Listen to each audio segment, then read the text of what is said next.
몽고메리의 소설 빨간 머리 앤 제 35장 퀸즈에서의 겨울. 앤은 점점 향수병에서 벗어났어요. 주말마다 집에 다녀오는 게 큰 도움이 됐죠. 날씨도 따뜻해서 에벌리 학생들은 매주 금요일 밤새 철도를 타고 카모드로 향했어요. 다이애나와 에벌리 젊은이들이 마중 나와 함께 에벌리로 걸어갔죠. 앤은 가을 언덕을 지나며 생각했어요. 저 멀리 반짝이는 에벌리 집 불빛들을 보며 금요일 저녁 시간이 한 주에서 가장 소중하다고. 길버트 블라이스는 거의 항상 루비 길리스와 함께 걸었고 책가방도 들어줬어요. 루비는 정말 예쁜 아가씨였고 이제 어른이 되었다고 생각했죠. 엄마가 허락하는 한 치마를 길게 입고 마을에선 머리를 올렸지만 집에 가면 다시 풀어야 했어요. 크고 파란 눈, 빛나는 얼굴, 풍만한 몸매를 가졌죠. 잘 웃고 명랑하고 인생의 즐거움을 솔직하게 즐겼어요. 하지만 길버트가 좋아할 만한 스타일은 아니야. 제인이 앤에게 속삭였어요. 앤도 그렇게 생각했지만 에이버리 장학금 때문에 말하지 않았죠. 앤은 길버트 같은 친구가 있었으면 했어요. 농담도 하고 책이나 공부, 야망에 대해 이야기할 수 있다면 얼마나 좋을까 생각했죠. 길버트도 야망이 있다는 걸 알았고 루비 길리스는 그런 걸 나눌 사람은 아니었어요. 앤은 길버트에 대한 감정이 없었어요.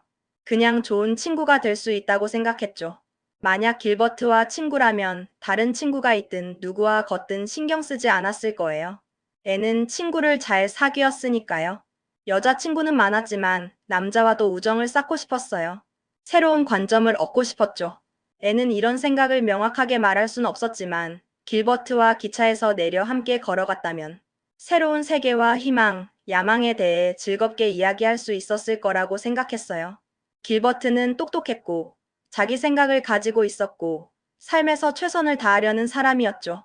루비 길리스는 길버트가 하는 말의 절반도 이해 못한다고 제인 앤드루스에게 말했어요. 길버트는 앤 셜리가 생각에 잠겼을 때처럼 말한다면서요. 그리고 루비는 책 같은 건 싫어했어요. 프랭크 스톡리가 훨씬 활기찼지만 길버트만큼 잘생기진 않아서 누가 더 좋은지 결정할 수 없다고 했죠. 아카데미에서 앤은 자신처럼 생각하고 상상력이 풍부하며 야망 있는 친구들을 모았어요. 장미빛 소녀 스텔라 메이너드와 꿈의 소녀 프리실라 그랜트와 친해졌죠. 프리실라는 장난기 넘치고 스텔라는 앤처럼 꿈이 많았어요.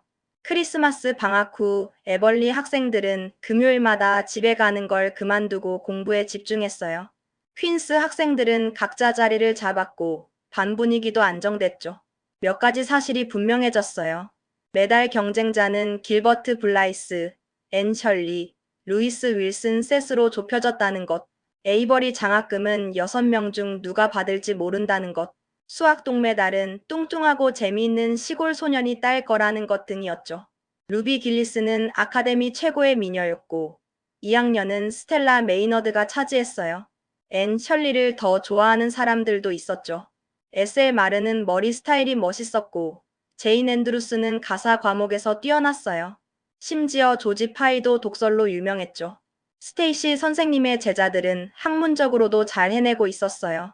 앤은 열심히 공부했어요. 앤과 길버트의 경쟁은 에벌리 학교 때만큼 치열했지만 반 전체에는 알려지지 않았죠.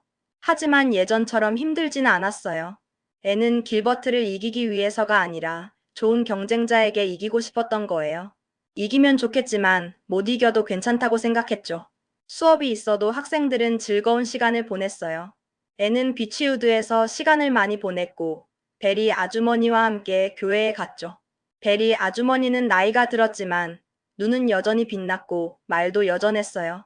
하지만 앤에게는 날카롭게 대하지 않았고 앤은 여전히 가장 좋아하는 사람이었죠. 앤은 갈수록 더 좋아져. 베리 아주머니는 말했어요. 다른 애들은 다 똑같아. 앤은 무지개처럼 다채롭고 예뻐. 어렸을 때만큼 재미있진 않아도 날 즐겁게 해줘. 내가 스스로 사랑하려고 애쓰지 않아도 되니까. 그리고 모두가 깨닫기도 전에 봄이 왔어요. 에벌리에는 메이플라워가 피고 숲과 골짜기엔 연두색 안개가 드리워졌죠. 하지만 샬럿타운의 퀸스 학생들은 시험 생각뿐이었어요. 벌써 학기가 끝나간다니 믿기지 않아. 앤이 말했어요. 지난 가을엔 정말 길게 느껴졌는데 벌써 다음 주에 시험이라니. 가끔은 시험이 전부인 것 같지만 밤나무 꽃봉오리가 부풀고 공기가 파랗게 보이는 걸 보면 별로 중요하지 않게 느껴져. 제인과 루비, 조지는 앤의 말에 공감하지 못했어요. 그들에게 시험은 정말 중요한 일이었고 밤나무 꽃봉오리보다 훨씬 더 중요했죠. 앤처럼 합격이 확실한 사람이 쉽게 말할 수 있는 거였어요. 지난 2주 동안 7파운드가 빠졌어. 제인이 한숨 쉬었어요. 걱정하지 말라는 말은 소용없어. 걱정할 거야. 걱정하면 뭔가 하고 있는 것 같거든. 퀸스에서 겨울 내내 공부하고 돈도 많이 썼는데 자격증을 못 따면 끔찍할 거야. 난 상관없어. 조지 파이가 말했어요. 올해 떨어지면 내년에 다시 올 거야. 아버지가 다시 보내주실 거니까.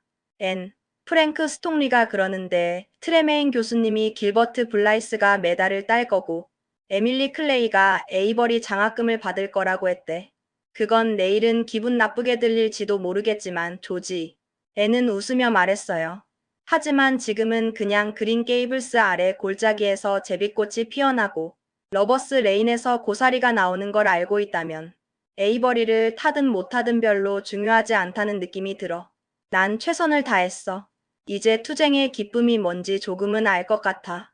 노력해서 이기는 것 다음으로 좋은 건 노력해서 지는 거야. 얘들아, 시험 이야기 좀 그만해.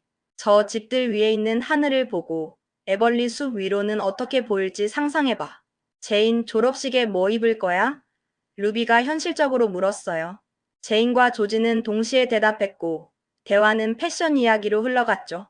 하지만 애는 창턱에 팔꿈치를 올리고 두 손에 뺨을 기댄 채 하늘을 바라봤어요. 미래에 대한 꿈을 꾸면서요. 뭐든 저 너머가 애의 것이었고 장밋빛 미래가 기다리고 있었죠. 매년 새로운 장미가 피어날 것처럼요.